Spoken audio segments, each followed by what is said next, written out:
আসসালামু আলাইকুম বন্ধুরা। তাহলে কি অনিকের চাচি ও তার মেয়ের ষড়যন্ত্রে মেঘলা ও অনিকের বাচ্চা মারা যাবে? যদি বাচ্চাটি মারা যায় তাহলে অনিক ও মেঘলার কি হবে? কি চমক আসতে চলেছে গরিবের ঘরের রাজপুত্র নাটকটির 4 নাম্বার এপিসোডে এবং 4 নাম্বার পর্ব কবে আসবে, আপনারা কি করলে 4 নাম্বার পর্বটি সবার আগে দেখতে পারবেন, তার সবকিছু বিস্তারিত আপডেট জানিয়ে দেবো আজকের এই ভিডিওতে। আপনারা যদি 4 নাম্বার পর্বটি কি ঘটতে চলেছে তা জানতে চান, কত তারিখে আসতে চলেছে তা দেখতে চান, তাহলে কিন্তু এই ভিডিওটি 1 সেকেন্ড স্কিপ না করে সম্পূর্ণ দেখতে থাকুন। চলুন বেশি কথা না বাড়িয়ে মূল ভিডিওতে চলে যাব। গরিবের ঘরের রাজপুত্র নাটকটি দর্শক মহলে বেশ জনপ্রিয়তা অর্জন করেছে। নাটকটি আপলোড করার পরপরই 40 থেকে 50 লক্ষ মানুষ নাটকটি দেখে ফেলেছে। আপনারা 3 নাম্বার এপিসোডে অনেক ধামাকা দেখে ফেলেছেন। অবশেষে অনিক ও মেঘলার ভুল বোঝাবুঝির অবসান ঘটেছে, কিন্তু শেষের দিকে ঘটেছে ভয়ঙ্কর ঘটনা। শেষের দিকে দেখতে পেয়েছি অনিকের চাচি অনিক ও মেঘলার ভালো থাকা কোনোভাবে সহ্য করতে পারছিল না, যার ফলে অনিকের চাচি ও তার বোন ষড়যন্ত্র করে মেঘলার ক্ষতি করার জন্য ডক্টর সুখবর দেয় মেঘলার গর্ভে বাচ্চা।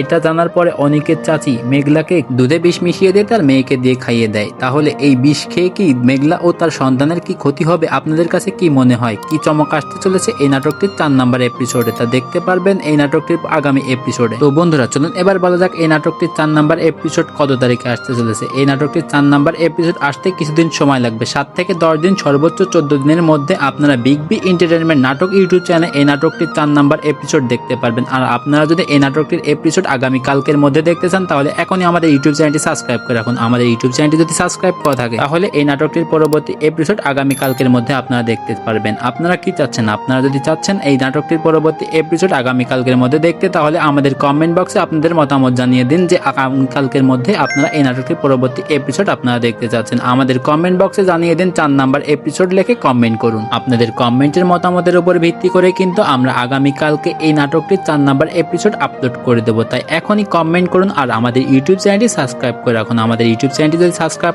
করা না থাকে তাহলে কিন্তু আমরা আগামীকাল যখন এই নাটকটি আপলোড করে দিব তাহলে কিন্তু আপনারা দেখতে পারবেন না। তাই এখনই আমাদের ইউটিউব চ্যানেলটি সাবস্ক্রাইব করে রাখুন। আজকের ভিডিওটি এই পর্যন্ত, পরবর্তী কোনো ভিডিও নিয়ে আপনাদের মাঝে হাজির হবো। আপনারা ভালো থাকবেন, সুস্থ থাকবেন, খোদা হাফেজ।